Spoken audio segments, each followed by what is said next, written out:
Hello, good afternoon, good evening.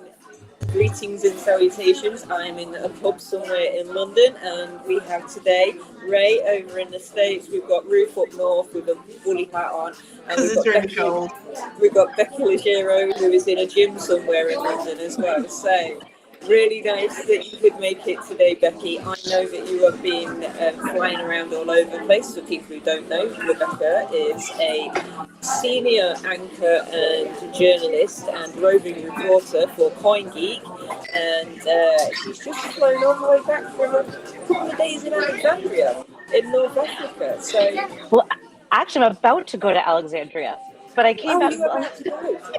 It's confusing. No, it's fine because I just came back from Mallorca, which isn't as exotic as Alexandria, but yeah, I'm going to Alexandria in a couple days, so that'll be a wild experience. It'll be with Craig and Latif and some others from the BSV space, of course. So tell us, what are you doing in Alexandria? Yeah, and in what's North going Africa? What's happening? And just for those who don't know, give us a little bit of background of you yourself, how you met Kelvin, how you know Craig, etc. Sure. And then tell us what you're doing in Alexandria. Oh my God. Okay. So I'll keep it brief because I have a long history with these guys. Covers this many years. I met Calvin in 2006 when he was very much involved with the online gambling space. He had a brand called Bodog, used to put on conferences, big parties, all sorts of good stuff. And I was also working in the industry. And as soon as I saw him, I was like, I really want to work for this guy. He's amazing. Love the brand, love the people that work for him. And so 3 years later, maybe 3 years later, he ended up asking me to come on board and be the face for CalvinAir.com, which was his online gambling news site that he launched back then. It was live for about 10 years. And it was servicing the online gambling space and then later the gambling space because the two kind of merged together. I'd never done camera work before, ever. When he hired me, he just said, I like the way you are with people. You know what you're talking about. You're going to get used to the camera. So I don't have a background in journalism. I don't have a background in anything like that, producing. I learned all of that as I went along, baptism by fire. But during that time when he had CalvinAir.com, the website live, he made a transition from the online gambling space over to Bitcoin, blockchain, and all of this. He'd always been interested in the tech, but it was once he met Craig in 2016, I think it was. If not, it was 2015. He fell in love with the whole technology, with the whole idea of changing the world, making it a better world. So he transitioned me eventually over to Coingeek.com. And so this is, I don't even know how many, 13 years later or something, that I'm now doing a lot of the things I did for CalvinAir.com, but for Coingeek, but really broadening my knowledge, meeting some really amazing people. Obviously, I spend lots of time with people like Craig. I'm very lucky to do that because I end up going to places like Alexandria where Craig is speaking. So it's just by being there, absorbing what these people are saying, that I've been able to learn a whole lot along the way. But then actually, to answer your question about Alexandria, I'm going there with the Coingeek film crew to conduct interviews with Dr. Wright, with Latif, with other speakers. Jimmy Wynn will be there. He's organized the blockchain track, which is taking place during an IEEE event that is taking place in Alexandria. So it's one day amongst, I think it's a total of 4 days the event is, but the blockchain track is the one day, which is Monday the 19th. So I'm creating a highlights video. So that will be I'm always fun. surprised, Becky, at how many IEEE events there are. They seem to be a lot, right? There's so many. Yes, there's hundreds. So I think that what happens is that Latif reaches out to the owners of these different events that are happening all over the world and helps them organize speakers and adds, that gets this blockchain day or, couple of sessions added, because we all know, at least on this call, that there's an obvious fit between IPv6 and blockchain or Bitcoin in the way that Craig created it. Wonderful. I saw, I think on Twitter yesterday, that Craig had won some kind of IEEE award as well. Can't even remember what it was now. I saw that, yeah. Yeah. There was the IPv6 Hall of Fame or something like that. Yeah. Yeah. But it's been, like I said, a real privilege to be attending all of these events, because just by sitting there in the room and listening to the conversation, sitting with these guys at dinner, I sit there sometimes, I'm like, I can't even believe I'm here with these like brilliant people. And the more you hear something, the more you pick up on it, because I'm certainly not a deep technical person, which anyone who's met me, I'm sure knows, but I have much more knowledge in this space than the average person. It's unbelievable sometimes, the things that fly out of my mouth, just because I sit there with people like Craig, for many, many hours. Very amazing opportunity that I have. Yeah, no, in your interviews, you always seem very knowledgeable to me. So, Thank you. It's up like a sponge by all accounts. Yeah. So you definitely light up the room whenever I watch, your videos of you in there. And I think one of my favorite ones is the Christmas party with you dancing, and I think Craig is also dancing too. Oh, yeah. I think that would have been Calvin's birthday party or something. Oh, right. But I think with people like Craig, who he openly says that socializing, it's not something that comes natural for him. I think the more that he spends time with people, the more comfortable he'll feel with people. And we've traveled the world together. and so I think that when he has a level of comfort with people, it's it's a different scenario. But he also is known to dance at parties. I've seen, and he'll dress up, gets well into it. I mean, that's one thing that Calvin's really sort of legendary for, is his events. Actually, I mean, we had a little taster of it at the London conference. It's like 3 years ago now. But I mean, it's epic. He throws the best parties. I swear to God, you should have seen them in 2006 when we were all 20 years younger. Oh my God. Yeah, no, I think that an important way of life that Calvin has, that Craig even has, is this work hard, play hard scenario, where, I mean, Calvin also is someone who studies, he works, he's doing so much to feed his brain and to do a lot for the world, but then he likes to have fun at the end of the day too, and sees a lot of value in that. In fact, in Mallorca, where I just came back from, a big piece of that event, thanks to Gate to Chain, was to create this sort of an environment where they were having all these big meetings in the day and this conference, but then, in the evening they would have beautiful wines, everyone networking, around a bar. And then some people, I won't mention names, stayed up late and had dancing and all this kind of stuff. I think that it's a nice balance. If it's too technical all the time, then it's too much for anybody, I think. Being serious about life, isn't it? They're not just serious about work; they're serious about living. So that's awesome. It's nice to see, and especially when Craig works so hard all the time, it is nice to see him let off steam. Yeah, he was the last man standing at many events that I've been to. My own wedding, one of them, the last man. I was like, okay, time to go. And he's always being cheeky to you, I notice. He does. I know, he really is. It's fun. It really is, and I'll say it again, and a million times I'll say it, is that I'm very, very fortunate. Yeah, he must be very fond. Yeah, it's to have access to minds like this and really lovely people like this, and this is why I just find it so unbelievable when I see all the things on Twitter and all the hate and all this stuff, and I'm like, are you guys really really? Like, so who do you think he is? Yeah. Exactly. So this is why I try, very hard not to let any of that faze me. They sometimes will attack me because I have a picture with Craig or something like this. I love when they're like, "Oh, you're such a shill." And I'm like, "Yeah, well, I blatantly work for these people." Yeah.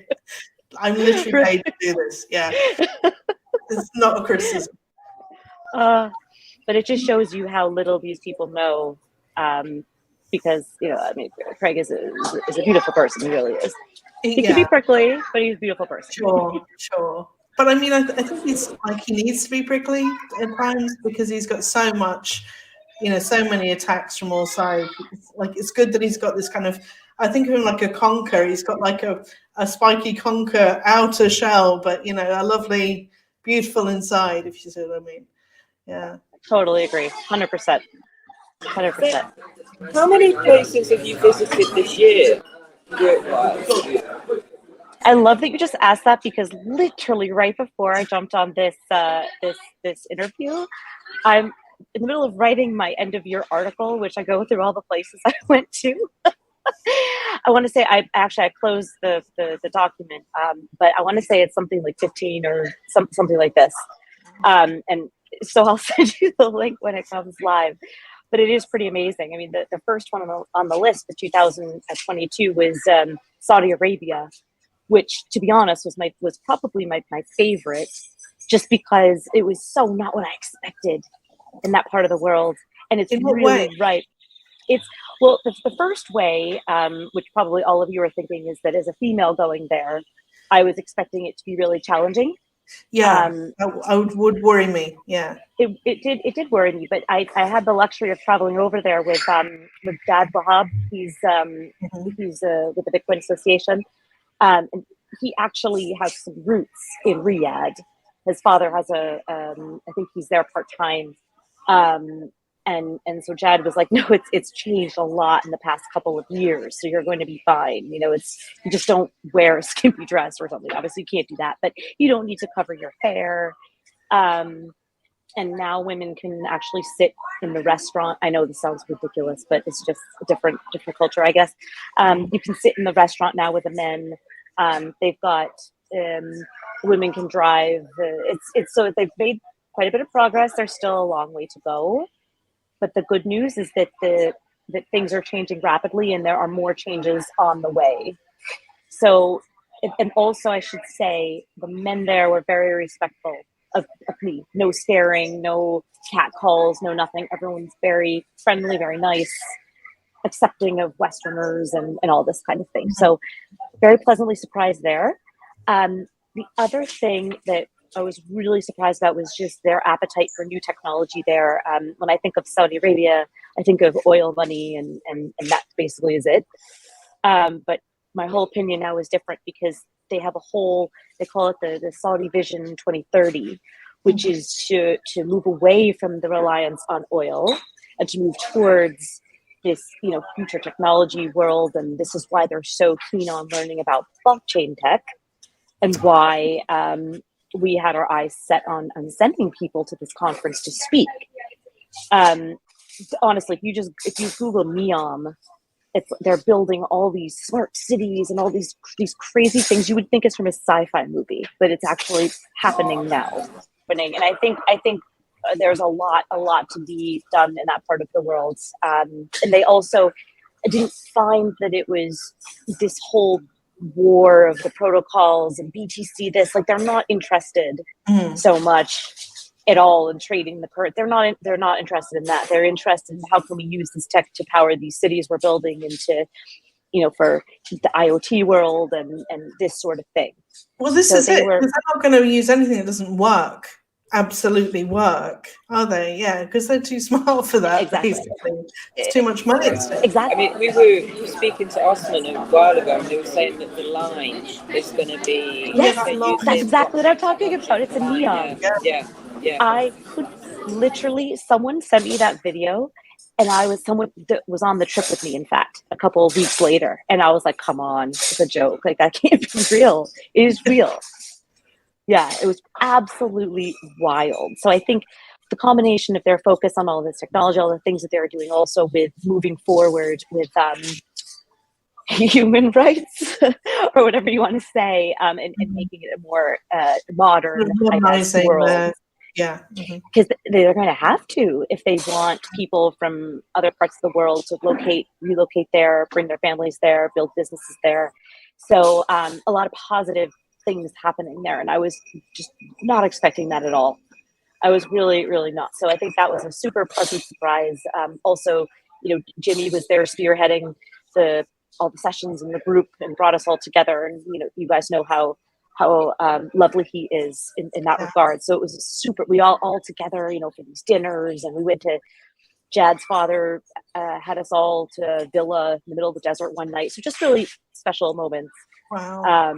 With all these guys. Yeah. So you get to enjoy it a bit as well. It's not just traveling, dry conference, back on the plane. You get to see it. No. Yeah, you really end up building relationships with all of these amazing people, because I am lucky, and it was the same when I was focused on the online gambling world. I'm seeing the same people over and over. I'm meeting new people too, of course, because the whole point is educating new people on the tech. But the speakers themselves, a lot of the time, is the same. It's the same. Or I've met them before. I met them at the it's been rebranded a million times, but you've been doing this a while now. What is now the London? Yeah, sheer experience. Yeah. Oh God. Yeah. So it's very pleasurable in that way, and I've been able to see a lot of the progress that's been made too.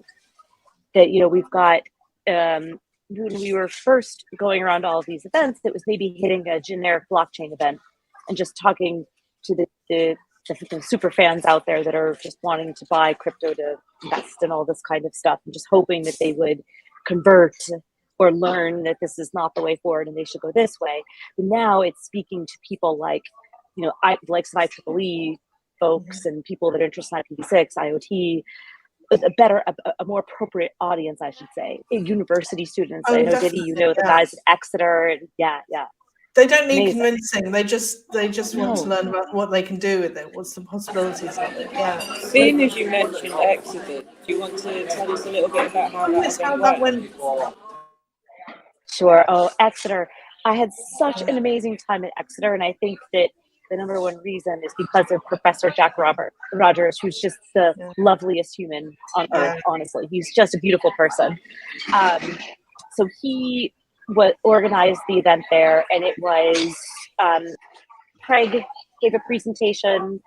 We had Brendan Lee there doing a white paper, a big white paper line by line, which I actually sat through. It was a good refresher to hear him talk about it. And Stefan Nielsen was there talking about food supply chain, and a couple of others. And it was just, sorry, I know it's quite loud here. Hopefully you can still hear me. The students were really, really engaged. So it was just, it was just, they were there taking notes and talking with all the speakers afterwards. So it was a really special kind of event that you don't normally see. The engagement level was quite high, lots of good questions afterwards and that sort of thing. Well, they had a real A-team visiting them, didn't they? Let's face it. I mean, you don't get those kind of speakers in the university very often. So no, you don't. You think that they realize how lucky they are to have access to all this, first-hand, minute information. Yeah, I totally agree, and I think that we're fortunate in a way. I say we, I guess the greater BSV Washington ecosystem that Jack gets it. Yeah. And so we were all saying, well, on the sidelines there, that Exeter could really be establishing itself as, one of the first universities to be educating students on this. They can become the epicenter of a lot of it. So it's exciting that all of us now are involved in the beginning, right? Where hopefully in the future they'll be like, oh my God, the Exeter students were talking about this in 2022. It's pretty cool. Started off the year in Saudi Arabia, which sounds phenomenal. So where did you go after Saudi? Oh my gosh. Okay, so I won't name all of them. You can read the article for that. I went to Dubai twice this year. Once obviously was the Global Blockchain Convention, which was our event. And then the other event was a general blockchain event. I did end up going to Morocco for an IEEE event. That was pretty cool. Let me think of where else. Oh my gosh, Dublin. I went to Poland, actually went to Warsaw for a gaming specific event, which was quite cool. It was in an esports venue. And it was the Bitcoin Association that put together an agenda for the day that was really specific to blockchain and gaming. So they had developers there, and they had some gamers there, and they had handcash there and Haste. And so it was showing them actual gates, showing them something as opposed to just talking at people, say, we could do this, we could do that. It was like, here it is, try it. We had a Bitcade, Coingeek Bitcade in the evening, so that was really a cool event. You had that in London recently, didn't you? We did have it in London. We're going to be doing more of those in London. I think that the Warsaw one was a clear fit because the conference in the daytime was for gaming, and also it was at an actual esports venue. Right. So right crowd. Yeah, exactly. So some of the regulars that would come to that venue were just coming by, and they're like, "Oh, what is this?" But the idea is to pop these up, in our hubs. So when I say hubs, I'm talking about London, Manila, and South Florida as of right now. I mean, there's more, but these are the ones where we're focusing on doing the Bitcade, and then see how it goes and see if it makes sense to have them at esports events or at bigger conferences, or maybe at the London blockchain conference that is coming up in of May / June 2023. Yeah, that was really cool. I was in Dublin. I was in another really cool event I went to in New York City. I went to the Unbounded Capital Summit, and that one was really special because it was really targeted towards investors. And they had some really cool speakers. It's the first time I ever got to meet Joshua Hensley in person. Kurt was there speaking, giving a keynote. So seeing him in person was always really cool. A whole bunch of people. James Belden flew in from Australia, and so it was all about. I think their message was to be able to show, not tell. That was their message. We want to show you what can be done here and help demystify some of the, what you've probably heard out there in the world of investment when it comes to blockchain. That one was. Can I ask you a question? How tall is Kurt? And how tall are you? Oh my God. Have you seen the meme? I swear to God. The first time I met Kurt, I couldn't believe it because I'm very short. For those that don't know, I'm like 5 feet tall. And Kurt is 6'4", I believe, but he's also like, and I could be 3 times my size easily, maybe more. But yeah, somebody, I think it was Zurek, they photoshopped the picture and made me look larger than you Kurt. big, small. Yeah. Like there's no way that's the case at all. But it is funny because Kurt, you just see him a mile away at these events. And he's such a gentle giant, right? Like he's not an aggressive guy. No, it's like, doesn't fit together quite. Oh, he's so sweet, so sweet. Yeah, it's been just a crazy year. With all of these busier than ever, right? Busier than ever, I think. And I was just in my article. I was saying, I'm like, it's really hard to believe. It just shows you how quickly time moves on and how quickly we do forget about things. That at the beginning of this year, I was like, okay, I don't know when I'm going to be able to travel again. Yeah, because it's all up in the air, isn't it? You don't know what's coming next lately. Yeah. And it was like boom, boom, boom, boom, boom. So I mean, I guess we've moved on, thankfully, at least in most places. But yeah, it was, and I also just can't even imagine what the life of someone like Craig is like because I don't attend everything. No. I mean, there's a whole. You guys know there's the team in Manila. There's the guys in the States. So, I mean, people like Craig have been on the road straight for like 6 months at least. It's been crazy. Sorry? When you're at the events, do you pitch Kenzie? Is it Kenzie that you talk about? The Kenzie, the N-Chain solution. Well, some of the events I go to, for sure, yes. It's not really me, though. I mean, I'll tell people about it on the side, but then direct them over to the N-Chain team to talk more in depth about it.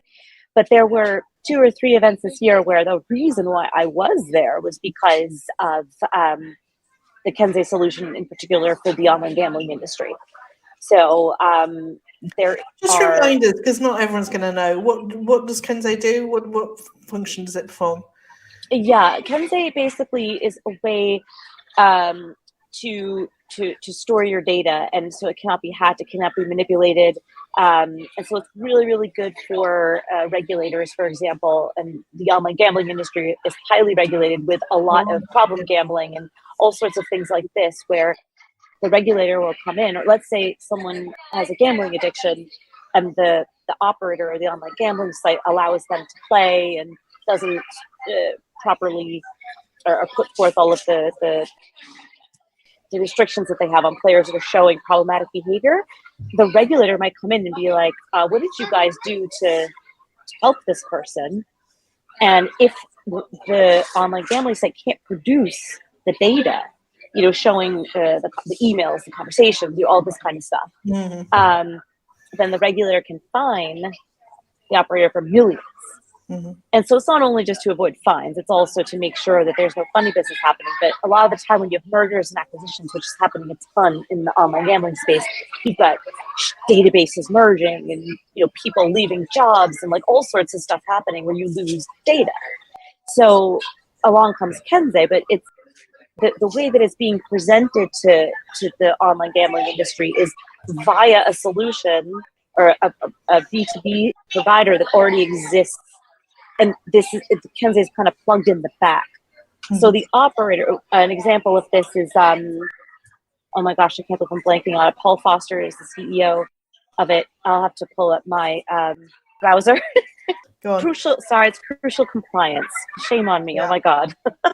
So Crucial Compliance is a company that's been existing a long time in the online gambling space. And the N-Chain guys started working with Crucial Compliance. Sorry, there's something really loud behind me. And integrated Kensei in the back end of Crucial Compliance. So the consumer, or the client, doesn't even know that N-Chain, the N-Chain or blockchain is there in the back.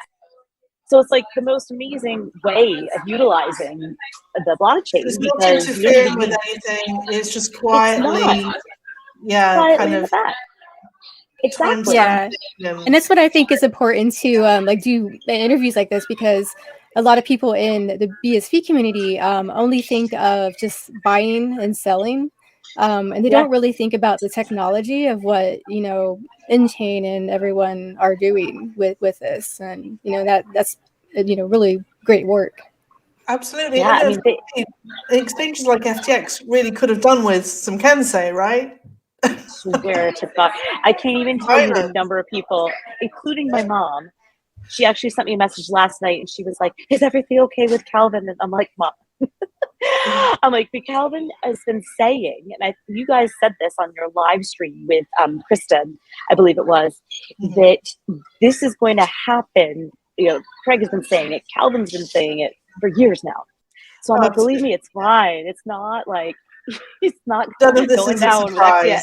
So everyone's like, exactly. Oh my God. It's funny. Have an accountant, you're like, There's plenty of things in iGaming. Is it all gambling, iGaming? Yeah, I mean, when I say iGaming, I mean online gambling. But that actually is a historical legacy thing. It's because when I joined the iGaming space in 2005, gambling was a word we avoided because it was a gray area. Yeah, exactly.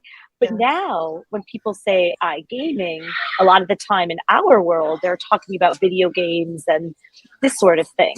Like Hates Arcade, I consider as iGaming. Exactly, because I in my previous life, I would not call it iGaming, but now I realize that it actually kind of makes sense. It's me that's saying the weird or looks at it in a weird way. That you're playing for, even with haste, isn't there? So, there is a certain element of gambling about it, or at least getting a payout from it. Yeah. Getting a payout. I think a lot of it has to do with regulations as well. I know it's a really complicated topic, and I used to spend so much time interviewing people about this. in the online gambling space, because you've got your black market, your gray, your white, and the same exists in the financial world and all over the place. But and a lot of it is really challenging when you're a global organization and you want customers from all over the world, because each country, sometimes even the states within the country, US, for example, have different rules, different regulations, different licenses. Very different. Insane. Yeah. Insane. And again, this is one of the reasons why something like Kenze is really valuable, because it's just so much data, so much. And you need to be sure that it's timestamped and that it's accurate and that it's there when you need it and it's not, lost somewhere or whatever. So it's just any data rich industry, which is like all of them, you really need to have this, because I would hear so many people in the online gambling space talk about getting fined, just because they couldn't produce what the regulator needed or wanted, and it was millions. It was not like 1,000. It was like millions of dollars. Well, this is why businesses have audit insurance, isn't it? For this very reason, because it's very difficult to produce everything that's being asked for when you get audited. So this could save a lot of money, I would imagine. 1,000,000%. And this is exactly what needs to be communicated to people, because a lot of people are like, why blockchain? I have a great system, or it's going to cost me so much, or it's going to be so disruptive to change to this or that. And it's like, well, it actually will save you money, right? So I think this is really important point to make when talking to people, because otherwise it just sounds like you're using blockchain to say you're using blockchain. Right, right. No, absolutely. No, this is what it's made for, really, essentially. Yeah. Exactly. Have you met Kristen? What do you think of Kristen? Yeah, I'm glad you asked this, because I did meet him. I met him before he made the announcement of his role at Enchain. He was with Calvin when I met him. I was just going to see Calvin when he was in London, and so I met him just randomly and had a lovely conversation with him. Just really interesting guy, and I think I just finished the live stream that you guys had with him, and you mentioned the mindgasm thing. When's the last time you had a mindgasm? It was the first question he asked me when I met him. Oh my god. But he also is really perhaps he's judging us based on how we react to that question. I swear to God. Everything you need to know. Because the thing is that I really liked about him is that he obviously comes across all walks of life and all of this, but he's not expecting you to come back to him with some brilliant answer. He's just curious to see how your mind works. And I think where he and I connected and saw eye to eye was the whole positive energy. The idea of positive energy feeds off of positive energy. What you give out, you get back, and this sort of thing. So I really enjoyed being around him, and I feel like it made me happier, and we were kind of bouncing off each other in that way. So I really, really, really like that. Exactly, and I think how we felt, Becky, because we're all like super kind of pumped and setting off in new directions, doing things. So he seems like a catalyst, right? Yeah. So I was really happy about that. And I did go in to visit some of my friends over at Enchain, because obviously I travel with Enchain a lot too. And this was when Kristen was already there as the group CEO. And they were all about to head off to their Christmas party. And I had a couple of chats with people there, and they were feeling really good. And that alone made me very happy, just because Enchain's been through so many changes. And I think there's one person, and I won't mention names, but one person in particular who has always done such a good job at Enchain and is kind of like an unsung hero, never really received the recognition that everyone internally kind of thought that he deserved. And Kristen saw it, and he promoted him, and he gave him a really, you need to be doing this, and you can go so far in this organization. I want you reporting directly to me, and this and that. And my friend was so excited. He was like, oh my God, he was going to leave basically. And so I think that one example made me so I was like, you know what, the fact that Kristen, I'm sure there were others involved too that informed Kristen of the fine work that this person had done. But the way he handled it, I really liked that, because it brought forth really positive feelings in this one individual. And I'm sure that's been replicated, throughout the organization. I mean, I'm sure there'll be some disruption too. It's I know that everything is all, you know, roses or whatever. But it's good to have nice somebody who's really keen steering the ship. I mean, I think that in itself, and he's interacting with everybody, and he's being quite public, and you know, and he's like, I described him as like the team coach. I feel like we're all kind of now reporting to the team coach, and that's kind of good in a way, because it makes us feel like a team. Mm-hmm.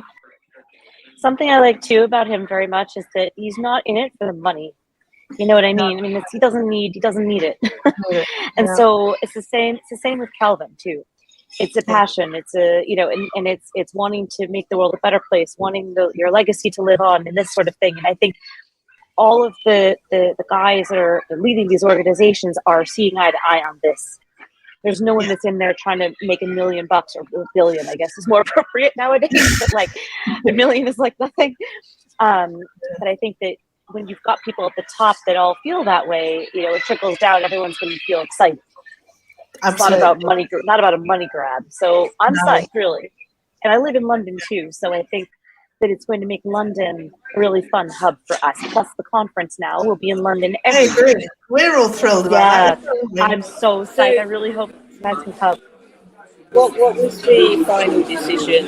What was the conversation that finally decided that it was going to be permanent home in London? That the conference is going to be in London? Yeah. When did that kind of conversation happen? Yeah, you know, I think that the idea, I could be wrong, but I think a lot of it came from Calvin. I know that he's always regarded London as a hub for technology, and it also the online gambling world that happens to be. And I think it makes a lot of sense to have an event in the same location every year and sort of around the same time. So everybody knows that that's it, right? Exactly. Yeah. I always say, because in my previous life in the online gambling world, there are several really big events of the year that you don't miss, and they're always around the same time in the same venue, same place. So people end up booking the same hotel. I literally booked my wedding dates around, you know, we can't get married now at this time because this conference, you know, this sort of, and it's true. Like when you know kind of approximately when, then you plan your schedule around it. And realistically, to get really serious about conferences, if they're going to hit global scale and you're going to get thousands of people there, you need to tell people about it a year out. Yeah. You do. You need to be announcing the dates of the next event, you know, when the previous one finishes. So it's crazy. And I have so many friends in the conference organizing industry, and I know that the blockchain world, especially in particular the BSV world, things move really quick and things change, and it's a bit such a young space. Things are always a bit crazy, but as it's maturing, I think this is the right way forward. And Calvin, who's been involved with the conference world for a long time, identified that this needs to happen in order for this to grow to the scale that he's looking for it to grow to. I also think London is a place where you're going to get the right people coming in that want to learn about it.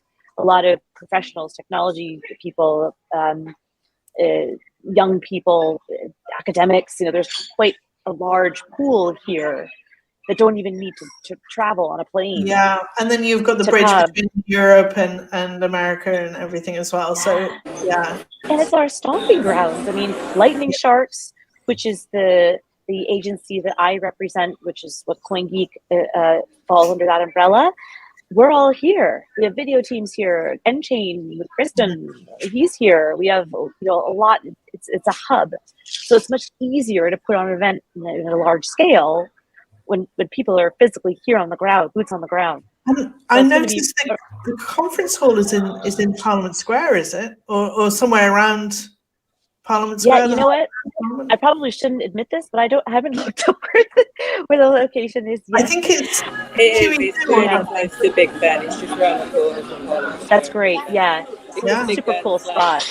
Yeah, which I think is good because it's announcing to basically, you know, the British politicians that we're here. You know, come in, pay attention. This is $1,000,000%. something that they're, you know, literally putting out tenders for, now for, you know, central bank digital currencies and things. So we definitely need to be proximate to them, don't we?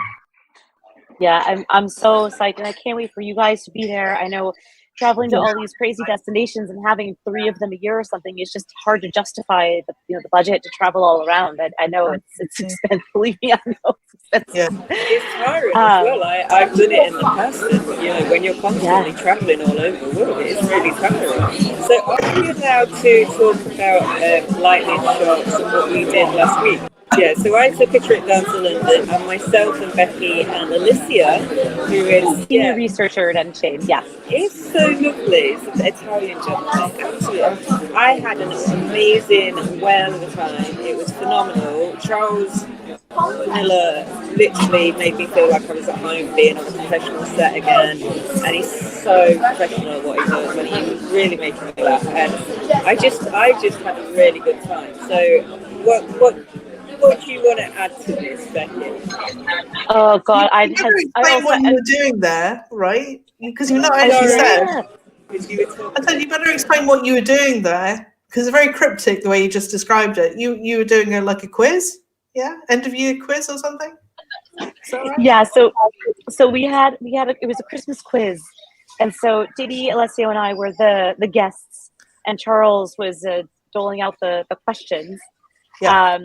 And it was so funny. And so the questions ranged everywhere from Bitcoin knowledge to Craig Wright knowledge to movies to books. Oh, wow. To even missing words and Coingeek article titles. And some of the ones that cracked me up so much is we would see a picture of someone and we had to say who their name was. It was someone in the BSV ecosystem. But it was really good fun. And to be honest, I was like, oh my God, I hope I don't.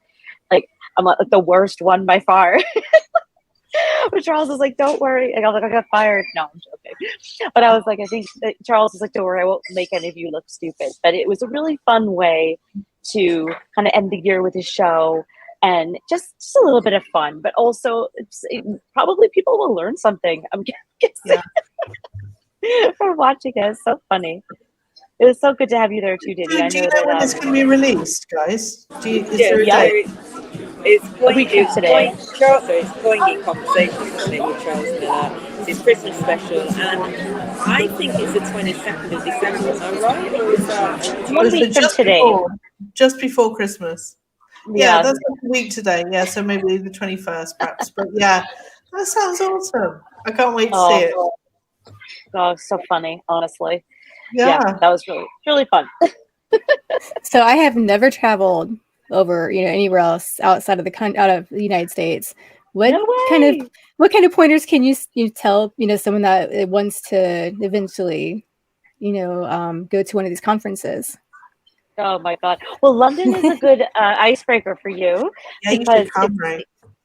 Yeah, they're so, everyone here loves Americans so much, and there's no language barrier, and I think now traveling internationally is so much easier than it was when I was a kid. I used to travel with my parents and family, even when I was young. Back then, it was like you'd have to go to the American Express office and get your money changed before you'd fly over, and you couldn't even make phone calls, it was crazy. But now it's like it's nothing. And actually, it's 6 months from now, 7 months from now, but at the present moment, the dollar is very strong towards the comparison to the pound. So it's almost 1-to-1 right now. So it'll feel not so bad cheaper for you here. Yeah. Yes. God, when I first started coming to London, oh my God, even before I lived here, it was like, one pound was $2 or something like this. Yeah, 180, something like that. Yeah. Very expensive. Yeah. Very expensive. So I think that that you won't you won't feel a real pinch there. But maybe, you never know, 6 months is a long time. It's all you don't have any entry requirements or anything, Ray, either, so you can just no. You don't need to take tests or anything like that. Yeah, so going to the US. Do you need a visa to come over here? I don't think so. I think maybe you do, That's a but good question. Pretty minimal, I think. It's not as onerous as going in the opposite direction, I don't think. No, I mean, I have a. I actually put this in on the plane, didn't you? But nowadays, perhaps you do it online before you go. I don't think you need to anymore. I'm actually also a British citizen now, so I do the old dual passport thing. It's great going back and forth between the two. Yeah, but when I land back in London from anywhere, there are lines in the passport control that say if you have one of these chips in your passport, which if you've renewed your passport within the past 5 years or something, or 10 years even, you'll have it, that you can go to this particular line. You do not need to fill anything out, and you just go through these electronic gates. And the US passport, 1,000,000% is included in that category. It's US passports plus all the European ones, plus I think Japan and a few others. So as far as I know, you don't need a visa. If you do, it's like the equivalent to the ESTA, which is what English people need to fill out. Yeah, it's really not hard. It's like £15 or dollars or whatever. But yeah, I think no, you won't have any problems. Yeah, I know with our driver's license, they updated something where now that's somehow connected with your passport, I believe. It's all electronic, I dare say. Yeah. I think that is, well, I actually, my driving license in the US is old, so I don't think I can get the updated one because I don't have a actual address in the US, so I don't think I can do it. So when I travel domestically at home, I need to use my actual passport because they won't accept my driver's license because it doesn't have that little thing in it. But yeah, it's funny. I never thought about that. Yeah, but it's a super easy trip coming here. There's definitely nothing related to COVID coming here, and you'll find that English people they just love Americans. That's probably why I love living here. I don't know, Diddy, maybe you disagree. So you definitely need to come over, right? Because you can join me and Ruth on the Women in BSV podcast. Yes, because we're going to be on the stage and we're going to do a live stream from the stage. So it'd be fantastic to be up on the stage with us, Ray. We've invited like half the conference onto the stage, 6 months out from the event already. So it's going to be a party, I think. Yeah. So are you planning on doing any specific events on the side, like any sort of Women of BSV meetup or anything like this? I mean, I'd love to. We haven't really got. I'll help you with that. Just have a think about it. Yeah, no, please do, because I mean, I don't know what I'm doing. Organising things at a distance is always a bit harder, isn't it? So, tell us a little bit about Alexandria. Then, when are you going? What is it? Sorry, Alexandria. When are you going? I'm going on Friday, and it's going to be an adventure. I'm flying into Cairo and then taking a car from Cairo to Alexandria. I have been in Egypt. This was in the early 90s, and I have faint memories of what it's like. But I'm really hoping that there's going to be time to do things like go to the pyramids in Giza. Yeah, which is very close to Cairo. I won't have time on the way over because I need to go to the event, obviously. But perhaps when the event finishes, I think I might have a little bit of time. There's a new museum apparently in Cairo. I went to the old one where you see all sorts of cool mummification and all this King Tut stuff and all that. I do know, unless something has changed, that Jimmy is supposed to go, and he's always really fun on these kinds of events because he likes to do activities if there's time. So hopefully we can get a group of us. Maybe you'll see some Twitter shots of us on camels or something like that. No, don't. But yeah, Diddy's completely obsessed. Tell us where you're going this evening, Diddy, because it's relevant. I am going to see Graham Hancock for his ancient apocalypse talk, which is at the Royal Geological Society in London next to Albert Hall. So it's all about Graham Hancock, Ancient Apocalypse, is it? Oh, that one on Netflix. Yeah. Yeah. So it's the Netflix. I love it. Oh, well, I'll be sure to send you some photos. And I think actually Latif was saying that the conference itself is taking place, I want to say, in the library of Alexandria Library or somewhere. Is it? Oh. Yeah, somewhere like super. Oh my God! Wait to see the venue. Yeah, so I think he'll love that, isn't he? Yeah, I bet he's well into that. Oh, totally. Yes, I think, to be honest, it presents a bit of a challenge with filming because it's really strict. So we're going to have to get creative with how to. Yeah, stuff in there. Exactly. So we need to get creative with where we're going to interview people, but it'll be amazing. Do you want to just tell people some of the problems that you do come across, because there are strict rules for filming, i.e., getting permissions, etc., getting consent from people. So do you just want to explain a few, from a professional point of view, what you have to actually do to be able to film in certain spaces? And I didn't catch all of that, but it has been. We've been having a big back and forth with it's. I think that they only allow local crews and things like this. They want actual Egyptian crew members doing the filming, and it's a long process to get approved. But this is what we do. We find a way, even when there are some limitations. But we'll film everything. It's just the question is exactly where.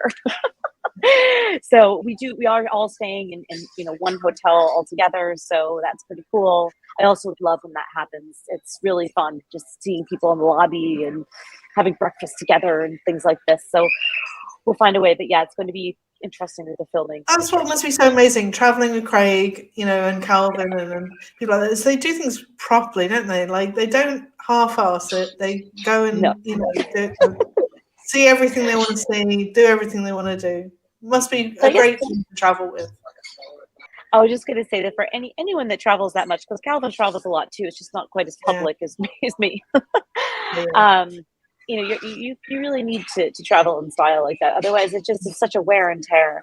I don't travel nearly as much as the two of them. So you need to pamper yourself a bit. Otherwise, it's just going to take a toll on your health. Yeah. Absolutely. So, do you have your own cameraman and your own sound guy? Do you have is it two, or is it just a cameraman? I'm just a cameraman. But I think I should have a lot more. I'm just kidding. Yeah, I'm like hair, makeup, lights. Yeah, invite Diddy. She'll come. Producer. Yeah, I kind of double as the host / reporter. Well, actually, not double, triple, and producer on the ground there.